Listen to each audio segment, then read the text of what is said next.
What's going on, YouTube? All right, today I got for you is going to be the P365.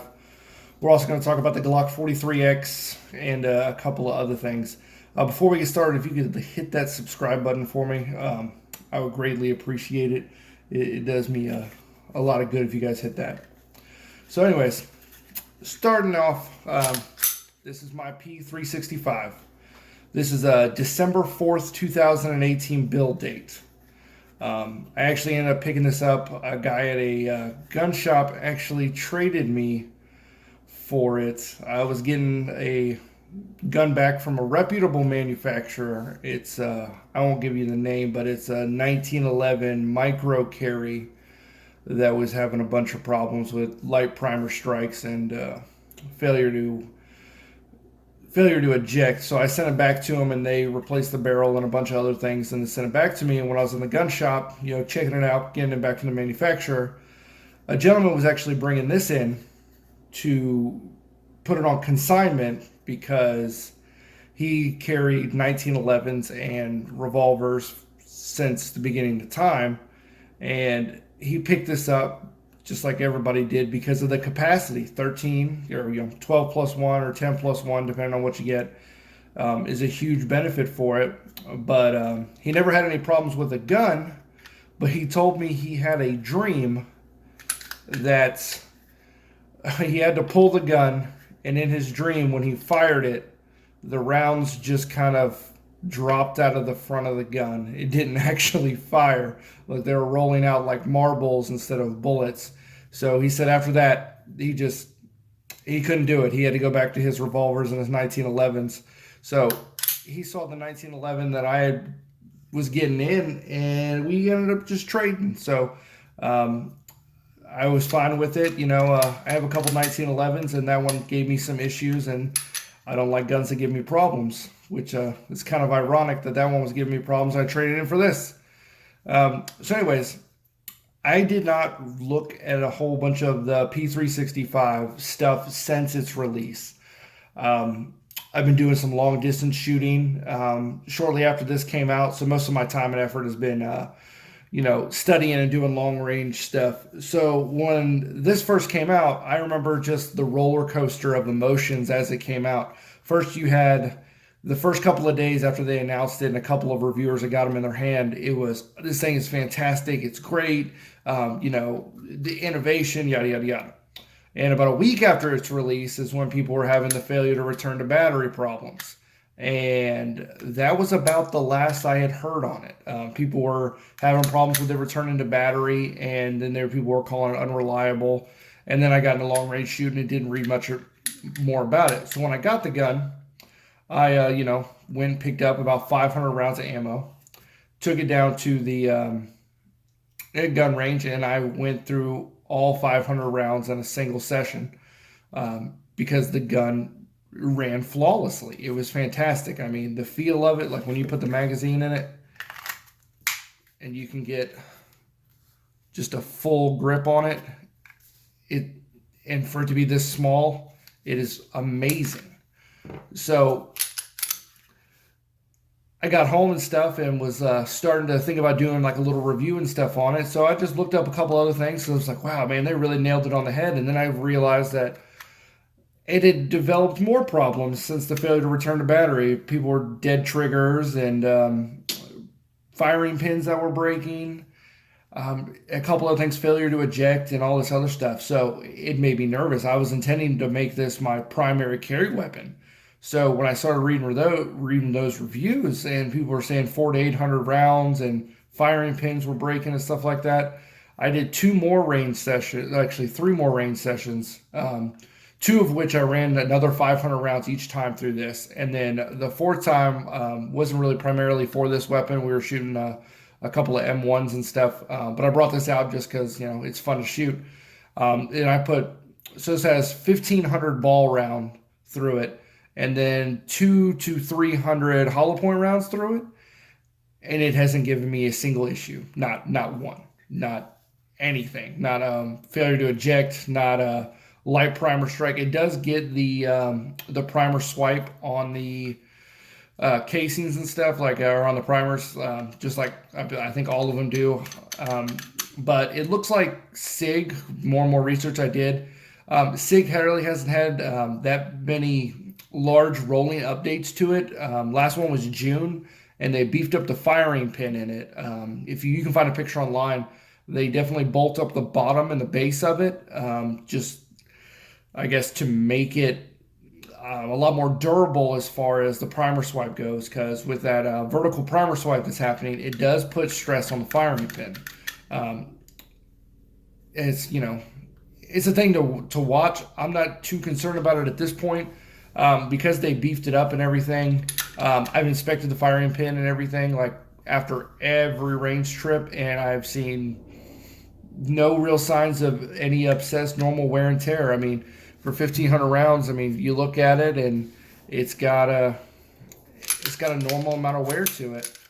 It's nothing out of the ordinary. Um, and you look at all the stuff. I mean, the barrel, it all wears very evenly. I'm not going to go ahead and take the firing pin out now, but I mean, barrel wear and everything. I mean, it's actually in really good shape for the amount of rounds that's put in. Like I said, not a single hiccup, no, nothing. It hasn't given me a single issue at all. So I think SIG has finally got it figured out to where all the issues and stuff that it had at its release have been worked out. I wouldn't worry if you're on the fence about it. And you're wondering like you don't want to get a gun that has issues. This one is fantastic. I really haven't had any issues out of it, except for me trying to put it back together is giving me issues.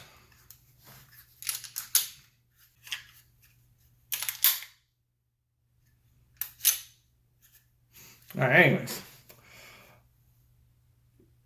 So, yeah, I mean, if you guys are just on the fence, you've been looking at other reviews and still thinking it's unreliable, this is my primary carry weapon now. I have no hesitations about carrying it. All the rounds I put through it, it functions perfectly. It feels just fantastic, just as far as just a natural point and stuff to the weapon. You really get a good solid grip on it. The trigger from the factory is fantastic. I've seen a couple of different people online say that their triggers were really gritty. Um, I don't. I would probably take it apart. I take all my weapons apart and clean them straight from the factory.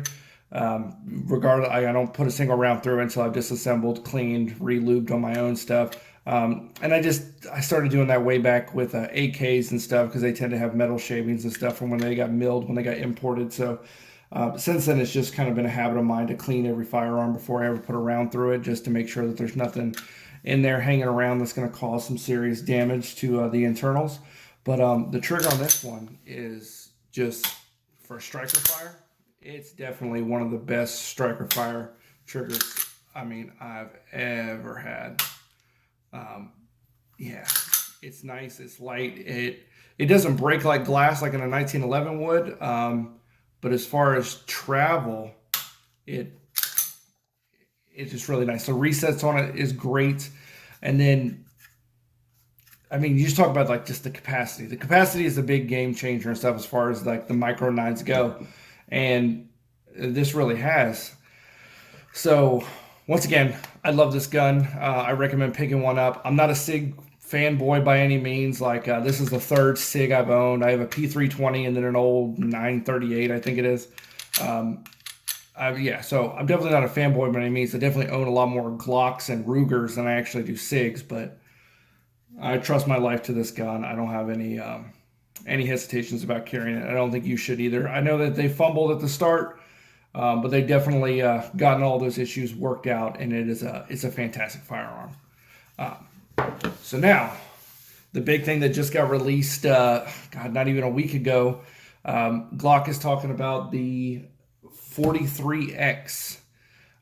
Initially, I thought that the 43X, they released it to compete with the P365.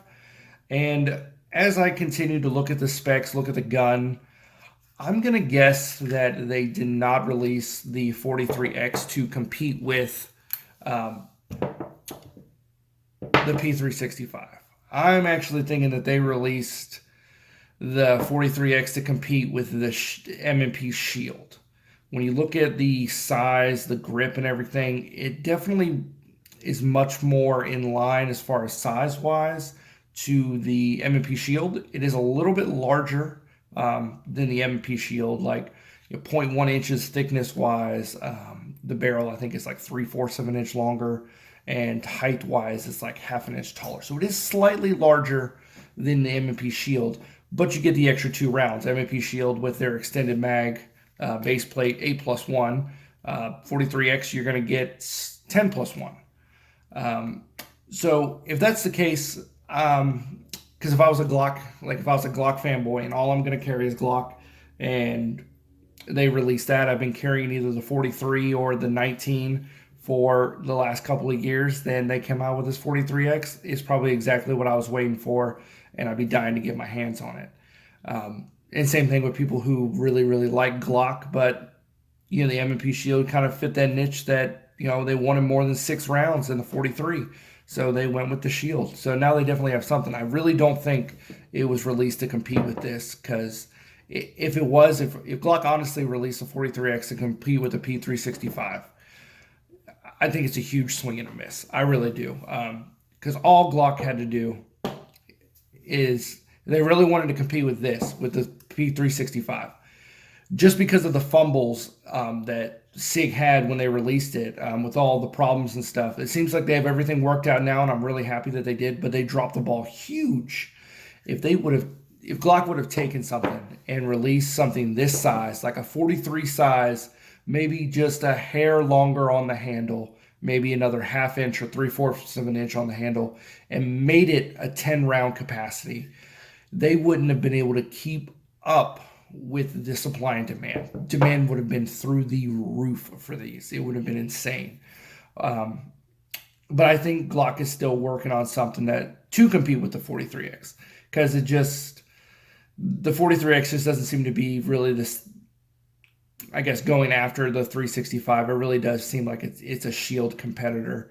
And then there are other states. You got to think, you have all the communist states, New Jersey, New York, California, and the others that don't allow anything over 10-round capacity. So you get the 43 and you're down to 6 rounds.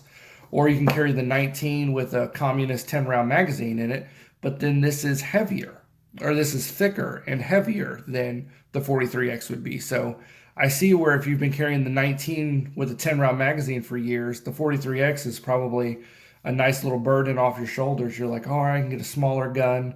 I still get the same amount of round count, yada, yada, yada. Because if you go into the specifications and stuff of a 43X, pretty much as far as height-wise, exactly the same as the Glock 19. Height-wise, exactly the same. Length-wise, the barrel is about a 3/4 of an inch shorter. So the barrel's going to stop about right here. And width-wise, it is 0.16 inches thinner than the Glock 19. So you're saving 0.16 inches, and you lose 5 rounds. So, and that's really where I feel like they weren't trying to compete with the 43X, because when you think about that, nobody really has a problem hiding the length of the barrel, whether it's here or here. This is going down into the pants, it helps out maybe a little bit, but everybody has a problem concealing the grip. The grip is what the problem is. So the length of the grip and the fatness of the grip is where people run into problems. So with the length of the grip being the exact same as the 19, but only saving 0.16 inches, I just feel like I wouldn't make that trade. I would just carry my 19 and get the extra 5 rounds. I get 5 more rounds for 0.16 inches. To me, it doesn't make a whole bunch of sense, to carry the 43 over the 19. But like I said, I think it's going to find its niche. I really think it's a Shield competitor. It's along similar size of the Shield, and I really feel like that's what they're going for. All the Glock people who are really expecting something to compete with the 365, I'd give it a little bit more time. I know Glock will come through. It's just, it takes a while to develop an entirely new handgun, new magazine and everything like that. I don't think a 12-month period was enough for Glock to really start that process. I really don't. So those are my thoughts on it. if you're really waiting for Glock to release something with the 365, give it another 6 to 12 months, and I promise you they're going to release something that's going to compete.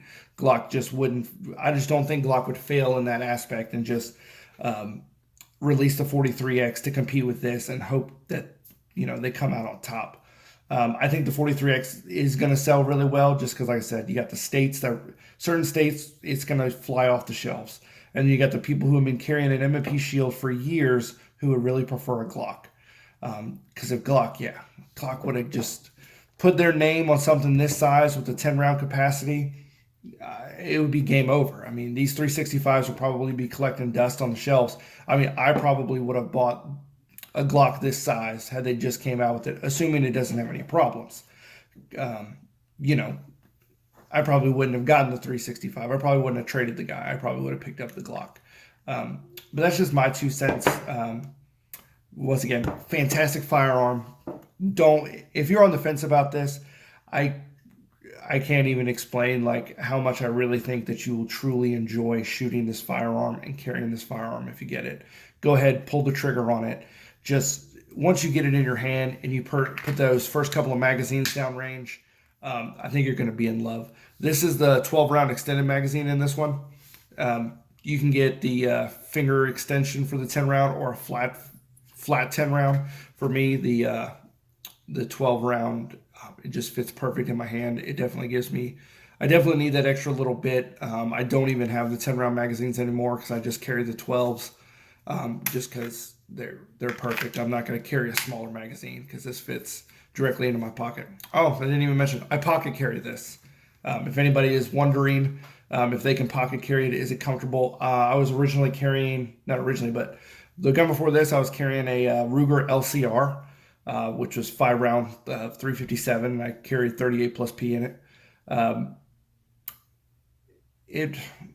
It's thicker than this. It's a little bit lighter than this, and the only thing I've really noticed about this one is it definitely is heavier due to the round count in it. I think the gun is about 4 ounces heavier than the LCR, and then when you add the magazines and stuff, it definitely adds on a couple extra ounces in there. So it's definitely about a half a pound more in my pocket than the LCR was, but it's noticeable, but it's not bad at all. I pocket carry this 7 days a week now, and I'm truly happy with it. I mean, when you compare this, the Glock 19 used to be my when I was off work and I would inside the waistband holster, I would grab the Glock 19 just because of the extra capacity. You get the extra, you get 15 rounds and stuff in it. My LCR only had 5, so it was definitely needed.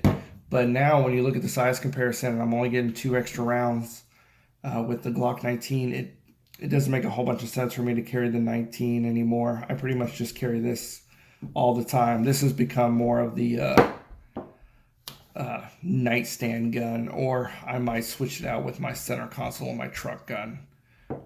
We'll see. But let me know your experiences with the 365. If you guys have one, if you like it, if you hate it, if you have an older build,